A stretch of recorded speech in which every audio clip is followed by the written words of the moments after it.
ముందుగా అందరికీ శ్రీమద్ ఖాద్రి లక్ష్మీ నరసింహస్వామి బ్రహ్మోత్సవాలు మరియు పవిత్ర రంజాన్ మాసం శుభాకాంక్షలు. ఓవైపు పవిత్ర రంజాన్ మాసం, మరోవైపు శ్రీమద్ ఖాద్రి లక్ష్మీ నరసింహస్వామి బ్రహ్మోత్సవాలు ఒకేసారి రావడంతో మన కదిరి ప్రాంతమంతా ఒక్కసారిగా శోభాయమానంగా మారిపోయింది. శ్రీమద్ ఖాద్రి లక్ష్మీ నరసింహస్వామి బ్రహ్మోత్సవాలు 2026కు ఏర్పాట్లన్నీ అంగరంగ వైభవంగా జరుగుతూ ఉన్నాయి. గతంలో ఎప్పుడు కని విని ఎరుగని రీతిలో ఆలయ ప్రాంగణం స్వామివారు ముస్తాబవుతున్నారు. ఆంధ్ర, తెలంగాణ, కర్ణాటక, తమిళనాడు, కేరళ నుంచి వచ్చే భక్తాదులకు ఒక చిన్న విన్నపం. అందరూ కుటుంబ సమేతంగా మా కదిరికి విచ్చేసి ఆలయంలోని ఆహ్లాదకరమైనటువంటి వాతావరణంలో సేదతీరుతూ ఆ స్వామివారి ఆశీర్వాదాలు పొందాల్సిందిగా సహృదయంతో సాదరంగా ఆహ్వానిస్తూ ఉన్నాం.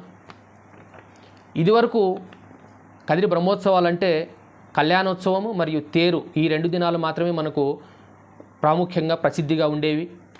ఈసారి బ్రహ్మోత్సవాలకు సంబంధించిన 15 రోజులు కూడా ఘనంగా పండగ వాతావరణంలో జరుపుకోవడం జరుగుతూ ఉంది. ముఖ్యంగా కదిరి నియోజకవర్గ ప్రజలకు ఒక విన్నపం. ఉద్యోగరీత్యా, వృత్తిరీత్యా, వ్యాపార రీత్యా బయట ప్రాంతాల్లో ఎవరైతే సెటిల్ అయి ఉన్నారో వారు తప్పకుండా ఈ యొక్క బ్రహ్మోత్సవాలకు కుటుంబ సమేతంగా కదిరికి విచ్చేసి ఈ బ్రహ్మోత్సవాల్లో పాల్గొనాలని వాళ్ళని సాధారణంగా ఆహ్వానిస్తూ ఉన్నాం. ఖచ్చితంగా రావాలి. బ్రహ్మోత్సవాలకు వచ్చే భక్తాదులకు ఎలాంటి అసౌకర్యాలు కలగకోకుండా రవాణా వ్యవస్థలు అయితేనేమి, రక్షణ, అగ్నిమాపక, మున్సిపాలిటీ, శానిటేషన్ ఇలాంటి అన్ని డిపార్ట్మెంట్స్ కూడా అన్ని ఏర్పాట్లు చక్కగా నిర్వహిస్తూ ఉన్నాయి.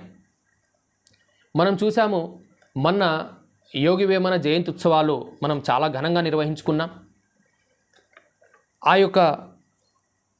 ఆ ఉత్సవాలకు సంబంధించి మన యొక్క కదిరి ప్రాంతం ఏషియా బుక్ ఆఫ్ రికార్డ్స్లో నమోదవ్వడం కూడా మనం కళ్ళారా చూసాం.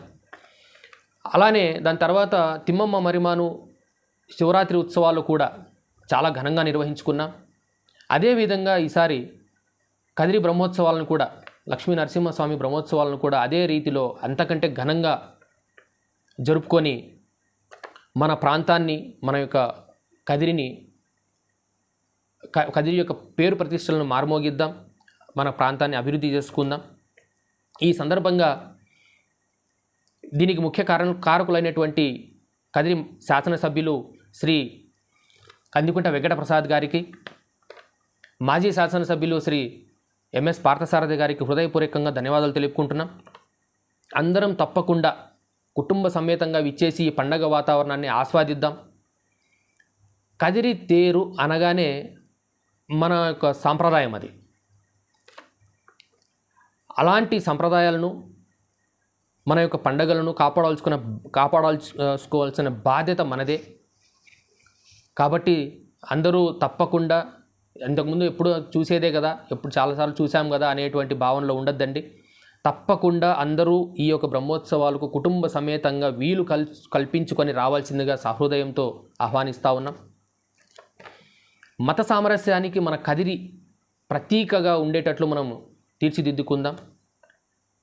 మన కదిరి యొక్క పేరును, ఖ్యాతిని దేశ విదేశాల్లో చాటి చెప్పుదామని చెప్పేసి తప్పకుండా మీరందరూ వస్తే ఈ యొక్క బ్రహ్మోత్సవాలను ఘనంగా జరుపుకుందాం అని తెలియజేసుకుంటూ మీ అందరికీ సహృదయంగా ఆహ్వానిస్తూ ఉన్నాం.